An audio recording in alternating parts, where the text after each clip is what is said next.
So, I realized after some years of reflection, I'm in a situationship with my depression.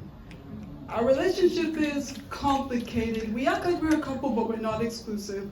We're definitely not friends, but can't be together either. Plus, I'm kind of seeing someone else already called anxiety, so if he's my man, that technically makes me a cheater.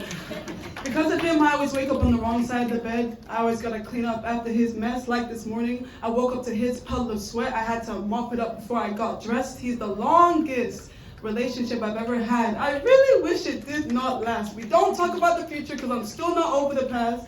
And he's always the last thing I think about before bed. For some reason, I just can't seem to get him out of my head. He's running in it, so why am I the one who's breaking a sweat? Sometimes, when I'm driving on a night out, he snatches the aux cord, turns on the radio, and replays the times that he would shout at me, "No one wants you, you're worthless, you're not good enough." I bought into his lies and now I'm in debt. Sorry, no refunds or exchanges. I should have kept the receipts. Keep the coins, I just want some changes. He doesn't check in. To him, I'm a checkout. And sadly, self-service is not in service. I need help. We aren't an item, so I can't put him back on the shelf. He's taken everything and yet he still wants more. Even when I'm low in stock and there's nothing left in store. I'm depleted. We need a break. I need a break. I'm working overtime and getting underpaid. My life was me standing on the top floor of a skyscraper. I could almost see heaven. And then I see him approaching me. What's the date? Oh, it's 9/11?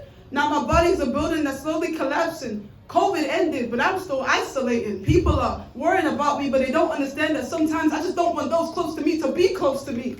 I need to social distance. I just need space.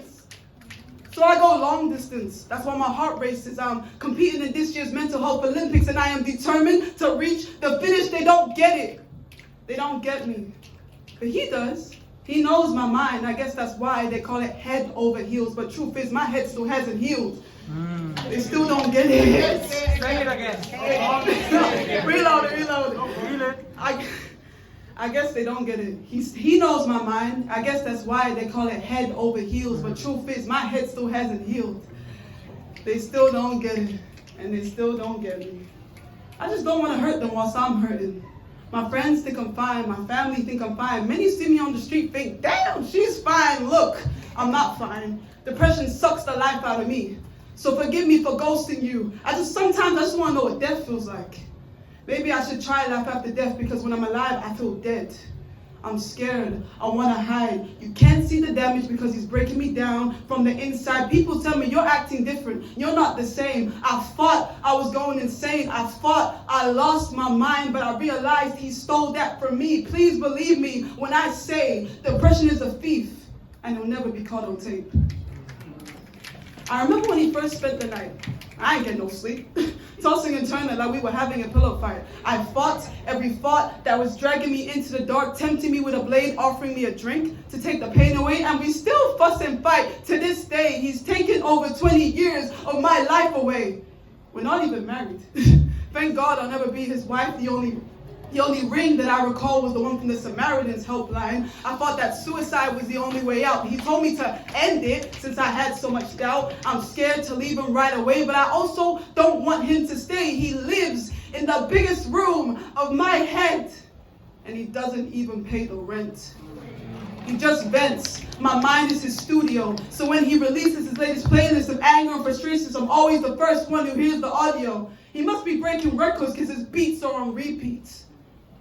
I replayed in my mind thousands of times. I dissect the lyrics of his albums. I tried telling him I'm just not feeling this anymore because recently I've gone numb. It's not all bad though. He still gives me butterflies. He's there when I cry, when I was at my lowest. Even when I don't need him, he's always there with me, there for me, there inside of me. You get the point. He doesn't like me talking to other guys. He's the jealous type. I'm on the market, but I'm not for sale. He tells me you're mine. I don't want other guys thinking you're available. He's so selfish. I get no pleasure from his intimacy. He's the prince of charming me. I'm under his spell. I'm his puppet, punctured with pins. He doesn't pay attention to me, so I know he definitely cannot afford to pay for our sins. So I left him. I met someone new who I knew would make room for better. I was like an empty cup that ran dry, but this new man gets it wetter. My first real love, he spoils me rotten, and all the pain I went through, I've forgotten. I moved on. I have Jesus Christ, and now I'm living my best life. Thank you.